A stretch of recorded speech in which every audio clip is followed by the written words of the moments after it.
Kepolisian daerah Sumatera Selatan melakukan apel gelar pasukan operasi Ketupat Musi 2019 untuk menjaga keamanan dan ketertiban masyarakat menjelang hingga pasca Lebaran Idul Fitri 1440 Hijriah. Apel dihadiri ribuan pasukan gabungan TNI, Polri, dan instansi terkait. Digelar di lapangan Mapolda Sumsel. Kegiatan ini juga dipimpin langsung Kapolda Sumsel Irjen Pol Zulkarnain Adinegara dan Pangdam II Sriwijaya Maijen TNI Irwan. Dalam apel tersebut dilakukan juga pemeriksaan kesiapan pasukan dan kendaraan operasional pendukung Operasi Ketupat Musi 2019 oleh Gubernur Sumsel Herman Deru bersama pejabat Polda Sumsel dan Komdam II Sriwijaya.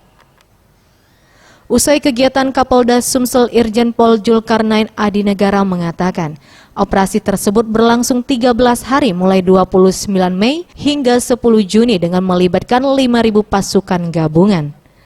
Berdasarkan pemeriksaan pasukan, peralatan dan kendaraan operasional, secara umum siap untuk memberikan pelayanan dan perlindungan kepada masyarakat yang akan merayakan Hari Raya Idul Fitri dan melakukan perjalanan mudik Lebaran. Selain personil gabungan dan sniper, ada pula anjing pelacak yang ditempatkan di titik keramaian untuk mengantisipasi terjadi kejahatan dan peredaran barang berbahaya selama mudik Lebaran 2019. Polisnya mungkin sekitar 2.500-an, yang lain itu dari tadi saya sampaikan gabungan, jadi semua gabungan.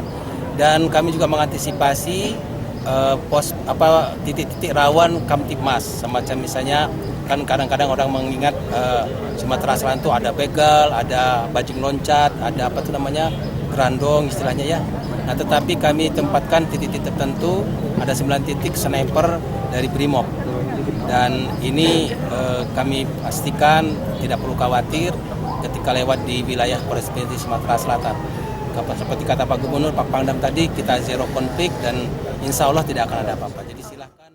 Sementara itu, Pangdam II Sriwijaya Maijen TNI Irwan mengatakan, untuk mengamankan mudik Lebaran, pihaknya menurunkan jajaran TNI sekitar 400 personil yang tersebar di Sumatera Selatan. Selain itu, ada jajaran Kodim. Yang sudah rawan tadi itu, makanya tadi saya ingatkan, waspadai kerawanan-kerawanan di jalan rusak, waspadai kerawanan-kerawanan di tempat wisata, di tempat penyeberangan yang sering terjadi hal-hal yang tidak kita inginkan.